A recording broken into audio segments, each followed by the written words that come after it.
So welcome. My name is James Vreeland. I'm here on behalf of Kate McNamara, the director of the Mortara Center. And I'm here to welcome you to the Lepgold Book Prize.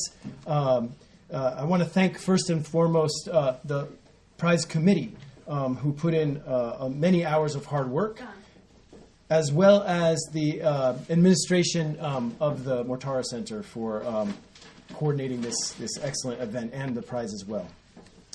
I want to tell you a little bit about the history of the prize, and then I'm going to hand it over to Professor Andrew Bennett, who's going to introduce the authors in the book. So this book prize honors Joseph S. Lepgold, a Georgetown University government and school foreign service professor who died in a tragic hotel fire in Paris in December 2001 with his wife and young son.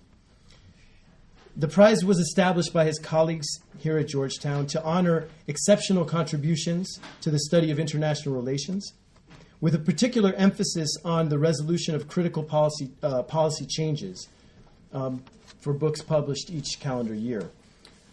This is the 11th year of the award, and we have a list online now of the 10 preceding awards. You guys are an excellent company. A really outstanding list of books. I want to mention, and I think that Professor Bennett will echo this, that the prize committee also awarded honorable mention this year to Helen Kinsella of the University of Wisconsin-Madison for her book, The Image Before the Weapon, which was published by Cornell University Press also in 2011. This year's winners are an old friend and a new friend, Giacomo Goemans of Rochester University. We go back over a decade now. And Giacomo Chiozza, who we go back about 10 minutes, but he comes highly recommended. We have many friends in common. So it's a real privilege for me to welcome you here to the Mortara Center. And now I hand off to Professor Bennett. Thanks. Thanks, James. I've been on the committee pretty much from the start. Joe was a friend of mine. And this is always really one of our favorite events of the entire year. It's fabulous to bring the authors of a book that you really prize to this campus. It's always an interesting discussion. And I always feel like Joe is a fourth member of our committee as we make the decision on these books. We got over 30 different books from all the top publishers this year. It was a really outstanding group of books. As Jim mentioned, Helen Kinsella's Image Before the Weapon was our honorable mention book this year. Quite an interesting book for those of you particularly interested in constructivist approaches.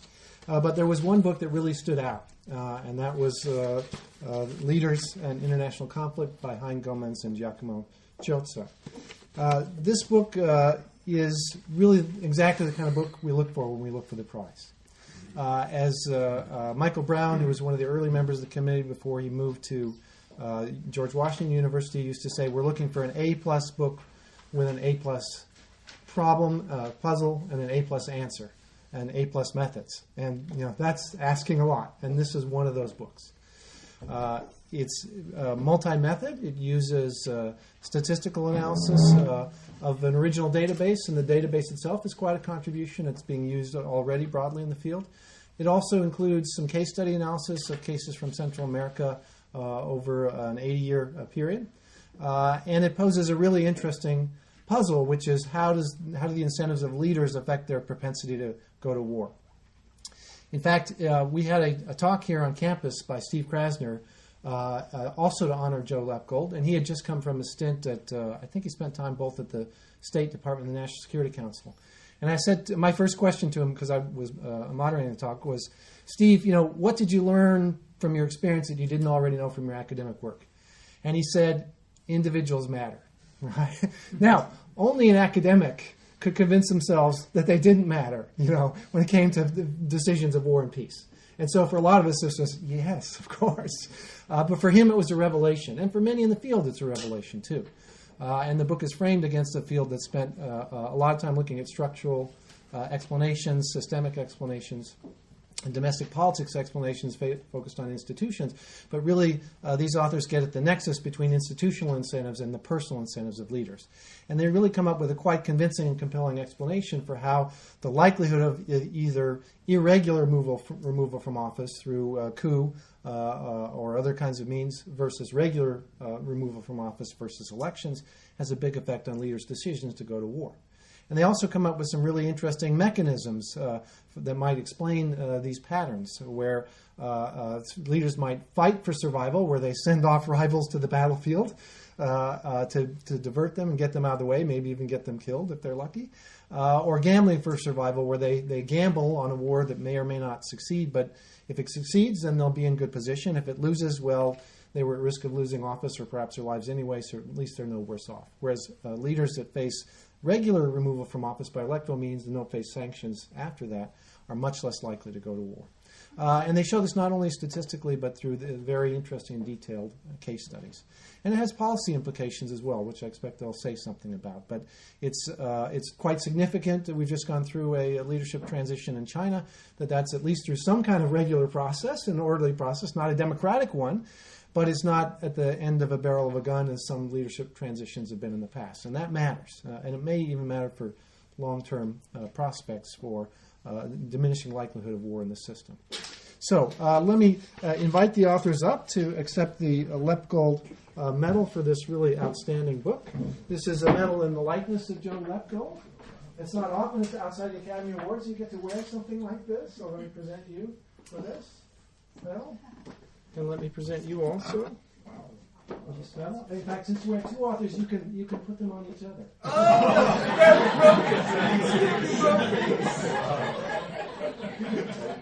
Co-authorship right to the end. Yeah. And now we have to kiss? Yeah.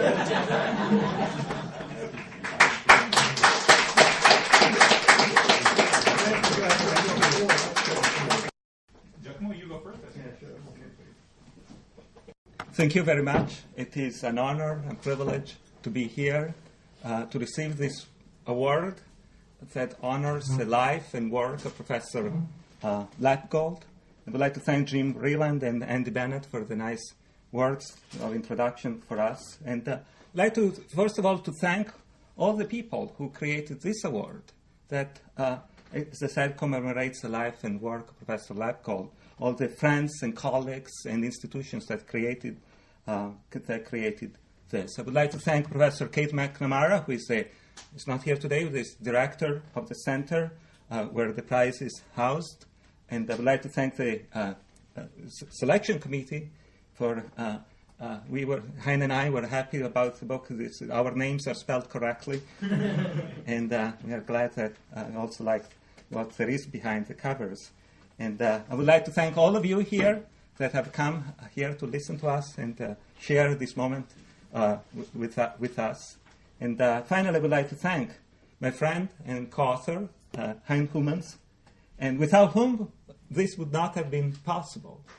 I would like to thank him for all the support and guidance and advice that he gave me throughout the years. But if I just stop here, this would just be an understatement.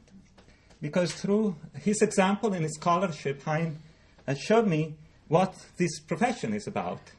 And showed me that we are craftsmen. We are craftsmen of the written word in search of the truth. And this is our commitment, to do and write and rewrite, do and redo, estimate and re-estimate, till we can claim that we have done all we are capable of to get as close as possible to that elusive target that we call the truth. And if we do that, then we can build an explanation that is grounded in the methods, in the public methods of science, and we can build and create generalizations. And in so doing, we would make our work relevant. And relevant is the word I would like to use here, because that is one of the words that characterizes and defines the scholarship of Professor Lepgold. And so what I would like to do here today, I would like to talk about the argument, insofar as the argument it is relevance, and connect that, the contribution to knowledge that we claim we are making, to see what its own implications are. And then Hein will defy all the warnings of people like Samuel Goldwyn, Yogi Berra, and Niels Bohr, and he will prophesize about the future, and we'll talk about the implications of our work for future scholarship. So that is our division of labor for today. So the book starts with a claim that I read. It comes from one of the pages of the book. War lurks in the background of international politics because revolution, a forceful or violent removal from office, lurks in the background of domestic politics. And here we try to connect dynamics that happens within the domain of domestic politics, and try to connect them to dynamics that happen in the domain of international politics. All of you here would recognize that this sentence speaks to some other sentence similar to, in some respects, the sentence that we find and we read in E.H. Carr's book on the 30-year crisis. E.H. Carr simply said that these two processes are happening and make an analogy. We connect them in an argument and in a theory. In so doing, we try to emphasize some aspects of domestic politics. In particular, the aspect of domestic politics that we emphasize are the ones that pertain to the dynamics through which leaders are selected, come to power, and then lose power, and the fate that they might happen to them. As we focus on those dynamics, then we claim that we are able to make a causal claim about how these dynamics that happen within the domain of domestic politics affect the domain of war politics and the domain of war, which is what happens sometimes in the international system. To make this argument, we start with a series of premises. Two major premises underlie our own project. And the first one that was emphasized by Professor Bennett with a nice anecdote from Professor Krasner. Yes, we indeed, we are the academics that have making a claim, have seen the light, and we claim that leaders are relevant agents, are the focus of decision-making that we should analyze in order to understand the types of decisions that they would make, and how then they would affect the patterns of politics that happen in the international arena. No longer states, no longer the international system per se, but the agents themselves to make the decisions and the institutional constraints within which they operate. So that is the first premise. That is the analytical focus that we take. And as we focus on leaders as the relevant agents, then the second question, the second premise that emerges is, how are they motivated? And here we can build and expand the realm and set of usual motivations that are attributed to leaders. In many ways, we follow a very prosaic understanding of politics when we say that leaders care about staying in power. And it is a claim about politics that is in many ways devoid of any idealistic elements. They care about they're ambitious and they want to get to power. They like staying in power. That is a claim that many literatures have made. We build upon that. But we also expand the set of motivations. It's not just staying in power per se that matters, so we claim. But leaders also are concerned about what might happen to them should they lose power. And some of them envisions probably not so pleasant future, but that is being out of power is not so pleasant for sure. They work so hard to get there, but their fate is just writing autobiographies. In that sense, it's not too bad. Some people like me then read the books. But for some others, the fate that they might face is much worse, and they might be sent into exiles, may be put into prison, or might be killed. And so these type of outcomes that the leader face, we claim, also affect the types of decisions they would take. And of course, they would strive and try to find mechanisms that would allow them to avoid the gruesome fate that some of them have faced historically and might face also in the future. In so doing, therefore, we expand the realm of references that we need to pay attention to when we try to understand the set of incentives that leaders have. And it's not just the manner and the consequences of losing power are therefore key components in the motivations of leaders.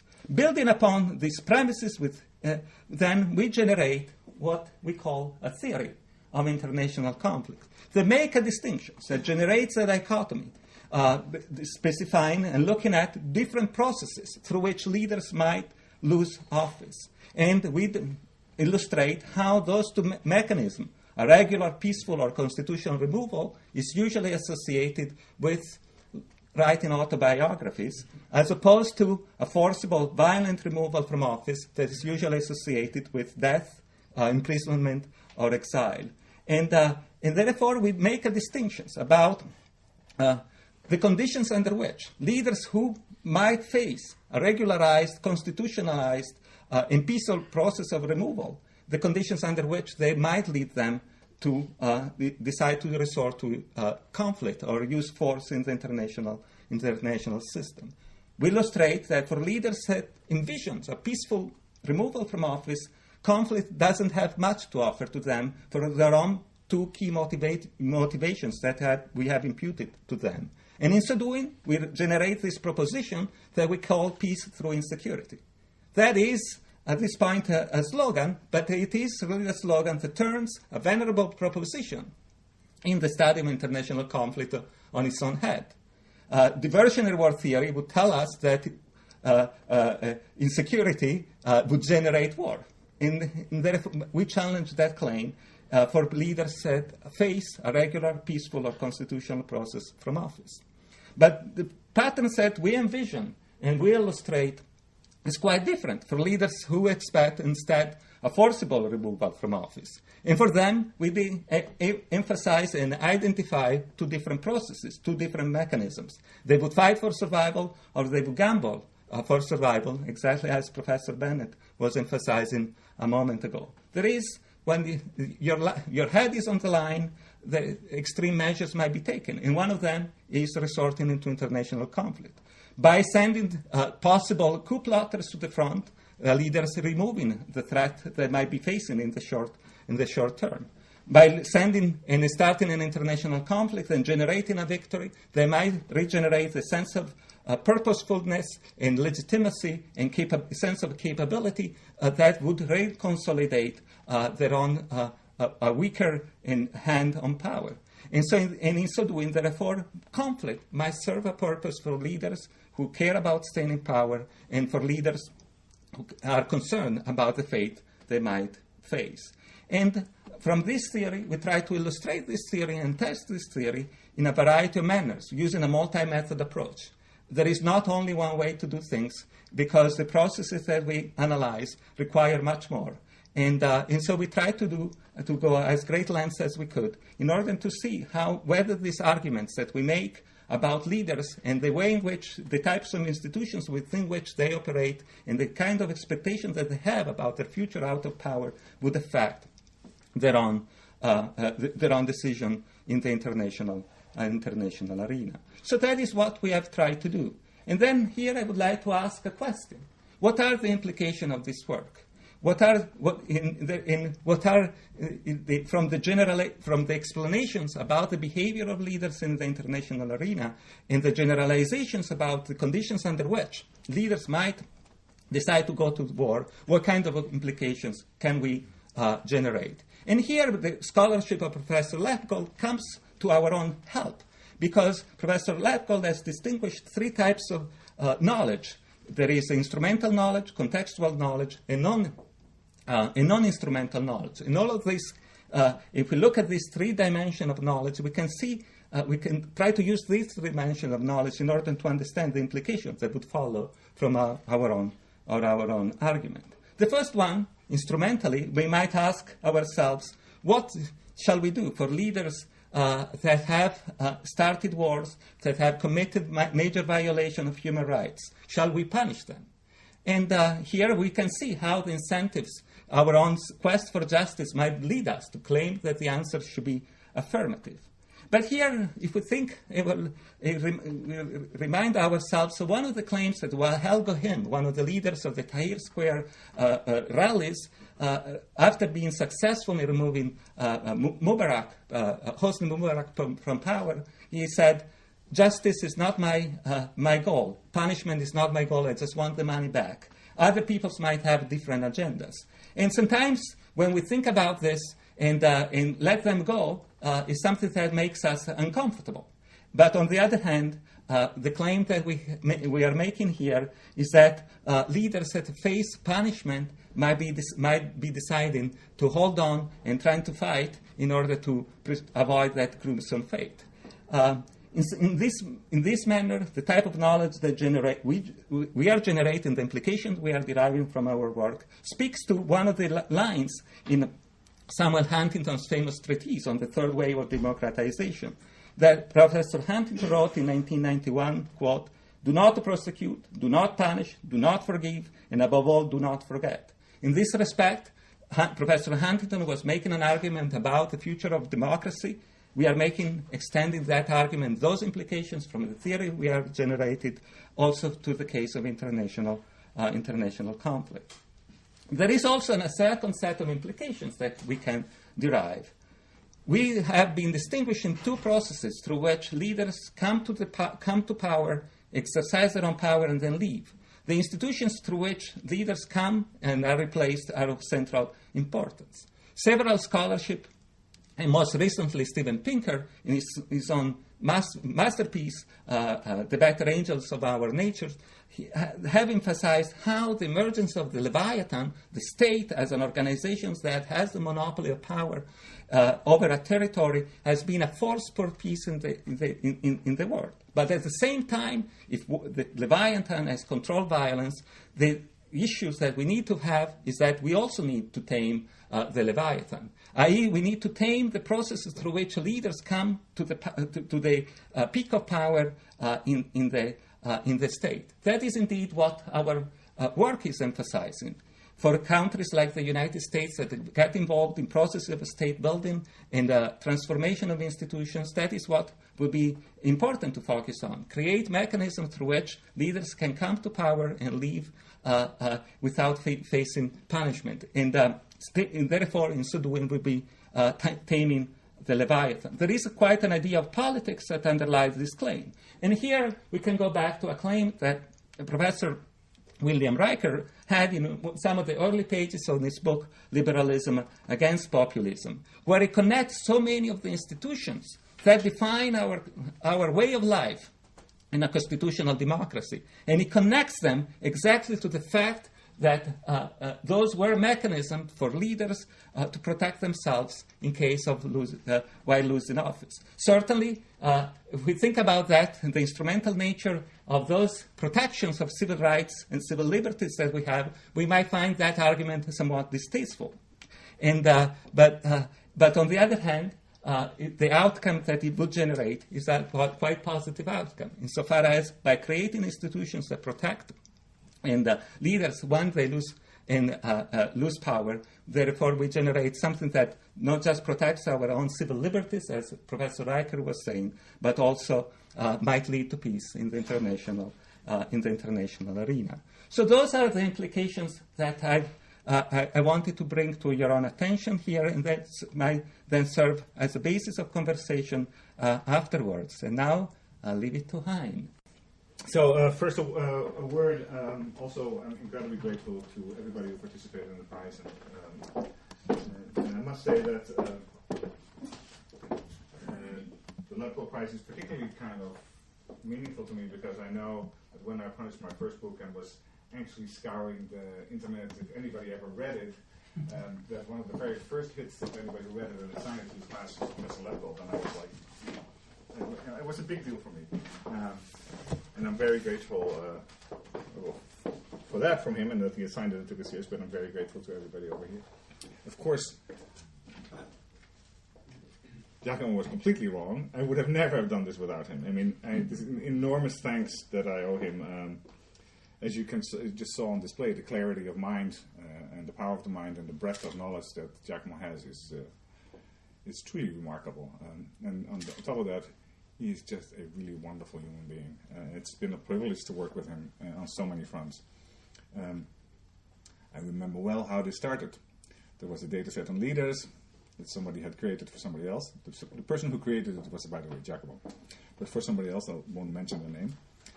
And I said to Giacomo, this is, I said, Giacomo, this is great! I have this idea for this quickie paper. In half a year, we can write a paper. We never wrote that paper. 11 years later, we have the book, though. And we have a whole series of projects that actually resulted from this. And I want to talk a little bit about the series of projects also in a moment. I also want to thank Georgetown, because actually I gave a talk on this topic here in 2009. And you can be sure that the book is better as a result of the feedback I got from all of you. And I'm also very grateful for that. I'm grateful every time to present work and get kind of quality feedback from scholars and students like I found here. I want to do two things. I want to talk a little bit about the broader view, then I want to talk a little bit about, is it okay if I walk away from that? No one's going to stop. Yes, I have a prize. That's a nice view. So I want to talk a little bit about the process of the research, what went on, and the enormous fun that was had doing it, and the many things and the surprising things that you learn, and the great and fabulous stories that will stay with you forever, and how this kind of research and the depth that we went through, collecting all this data on all the leaders and doing all this stuff about Central America, generates could generate another 20 years of research on topics related to that. I mean, once you go deep into something, you always find more threads to pull on and more puzzles that show up as interesting. So it's too bad that Dave Idelson isn't here, because he was trained at the University of Chicago, as was I. And where the argument always was, it's the system, stupid, or something to that effect. So Giacomo and I, of course, argue that leaders are very important, and we truly believe that. And this is important for a whole host of reasons.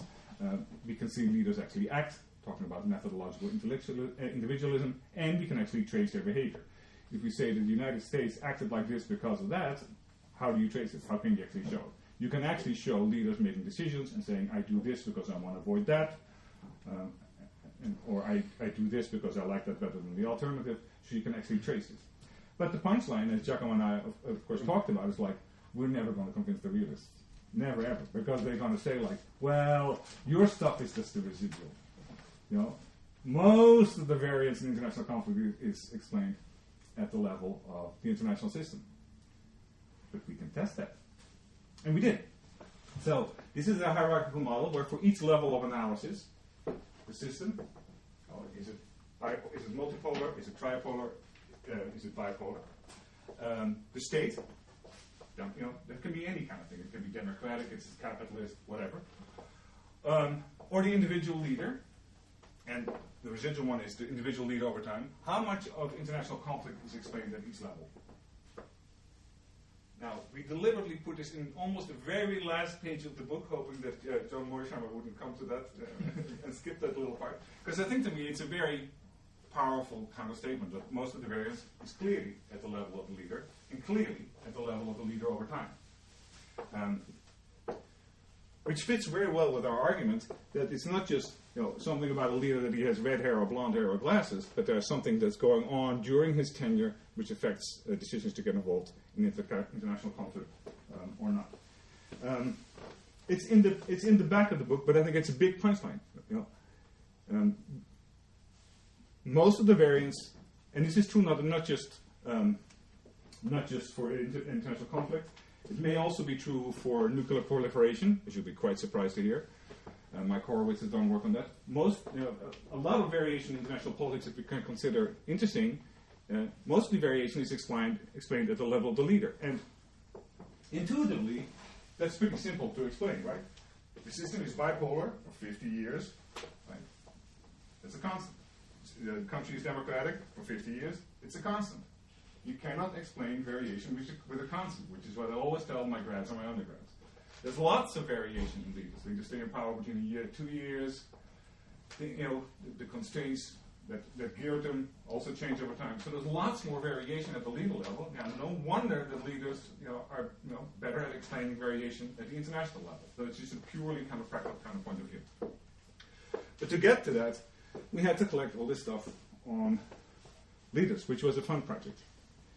One of the things that comes up when you collect data on leaders and what happens to them is, who would want to ever rule Haiti? Right? Murdered, shot, poisoned, blown to pieces, shot, exiled. In the last 100 to 150 years, there's maybe 2 leaders of Haiti who were not exiled, killed, or imprisoned. That's an interesting question. If this is true, who would want to be the leader of Haiti, right? So there's also a host of interesting questions that pop up like that. When we did, for example, the case study on Central America, and you can trust us, neither of us knew anything about wars in Central America. We picked Central America, just let me take a step back for a second. So we make the argument that it is the threat of a forcible removal from office which makes leaders particularly likely to initiate conflict because they can gain from it. They can send the coup plotters to the front, and if the coup plotter says, I don't want to go, you're the coup plotter, right? So the coup plotter can say, like, I don't want to go. But there's a variety of other mechanisms to which this can work. Now, we want to trace if these mechanisms are really operating in the real world. So we have the statistical analysis of 1990 to 2004, and our hypotheses do very well. But we now want to check the mechanism. So what we look is, we look outside of the sample. We look in the period 1875 to 1919 for leaders who should have had a high risk of losing office in a forcible manner. And it turns out there's 3 regions. There's Ecuador and Peru, there's Haiti, Hispaniola, and there is Central America. Haiti is a poor case because in succession the archives were bombed, torched, stolen, and bombed. So do not study archival work in Haiti. But Central America was good. There were lots of leaders who were forcibly removed. So we thought, okay, they can look around and they can see what's going on. So they should take these things into consideration in their decisions. One of my favorite anecdotes of the book. So you read all this stuff about Central American history, and you want to know about the militaries and the army and stuff like that. And the militaries were made supposedly of volunteers. And one of the letters from a governor to the jefe, to the chief, reads, I sent you 40 volunteers. Please return the shackles. And oh, by the way, if you think punishment was harsher, the regular punishment for a deposed leader was cut off his head and fried in a bucket of oil. So this is trivia. I love trivia like that. So we knew nothing about Central America. And it turns out there's one little there's a big book, 2-volume book on Latin American wars, where there's about 11 pages on Central America. We knew nothing about it. So we did the research. And what we find was a really, really striking confirmation of the arguments in the theory. And it really surprised us. But it was just right there. 5 republics. Big fight between liberals and conservatives. Not Romney Reagan versus, but different kind of liberals. Liberals were more anti-Catholic, conservatives were very pro-Catholic, different agrarian politics. And the thing was, I am a conservative leader. I get overthrown by Jim, who was a liberal leader. Now all my supporters leave the country and they go into exile, where they actually buy arms and prepare and try to overthrow me, come back in. Now, so the argument is what's going on there is that there is the threat of a forcible removal. Where does this come from? Well, if all 5 states are liberal or all 5 are conservatives, the exiles can't go anywhere. Nobody will support them, nobody will arm them, so there should be peace. This is true. The argument does remarkably well at predicting long periods of peace. If there are 4, let's say that conservative, and particularly one of the big ones, Guatemala, switches to liberal, then all the liberals from all the other countries go to Guatemala, get weapons, get funding, organize and prepare to invade the country in order to kick the chief out of office.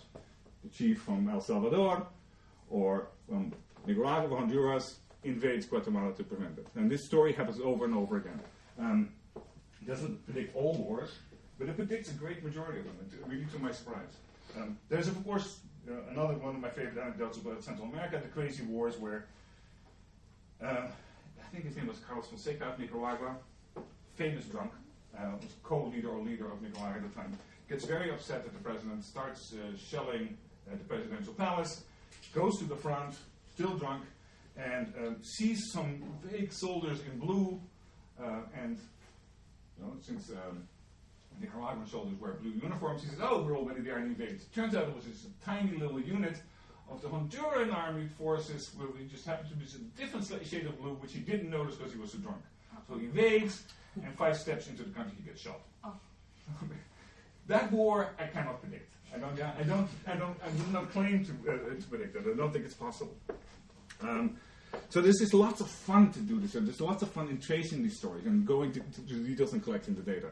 And it's particularly fun, of course. It turns out that a lot of what you're saying actually reverberates in the real world in interesting ways. Now, we made a big deal about the threat of a forcible removal, right? And one of the main threats of a forcible removal is, of course, a coup. And coups are still important in the world. But in some follow-up work with Nikolai Marinov at Yale, we find that actually after 1992, coups do not lead to authoritarianism. Actually, coups, if almost anything, lead to democracies. So we say these coups are these big threats, and now we're saying maybe coups are no longer as big a threat as we used to think. And the argument is like this. After 1992, if you launch a coup, you must have elections. No elections, no foreign aid from Europe. From the Commission, there's some kind of resolution. And in 1997, the United States did the same. Coup, you must have elections. No elections, no aid. So first of all, it turns out it's true. You have a coup, you don't quickly schedule elections, aid goes down. It's also true that in the post-war Cold War period, the time from coups to elections is significantly less than it was before the Cold War. Now this sets up this quite interesting dynamic. So, picking on Jim, because he's the most appropriate candidate for a coup plotter. So, I'm the glorious leader of some country, Uzbekistan. And Jim is a potential coup plotter. Now the question is, will he launch a coup or not? And my argument is, he will only launch a coup if he's closer to the median voter than I am. Right? Because if you are more extreme than the median voter, and therefore almost by definition less democratic, you know you must have elections. And therefore you revert to an outcome which is not to your advantage. So the most extreme leaders, the most extreme coup leaders who are the most authoritarian, are selected out of the sample. We only get the guys who are more closer to the median voter and thereby more democratic. So this is one example of the stuff that you can do once we have the data and once you start thinking about politics and the leaders in this way. And there's an enormous amount of people doing, lots of them economists, Tim Begley, Alex Dreyer, who are doing work on leaders and trying to understand the motivations of leaders and weave that into their own research. There are people who weaving in social psychological research on leaders. Rose McDermott, Al Stan, Mike Horowitz. There are people looking at linking leaders more closely to a regime type, like whether you're personalistic or militaristic dictatorship. Jessica Weeks and Chris Way on nuclear proliferation. One of the things that we said from the beginning is, once you have this data on leader and this understanding and just taking all this stuff really deeply serious, there are hundreds of questions that open up.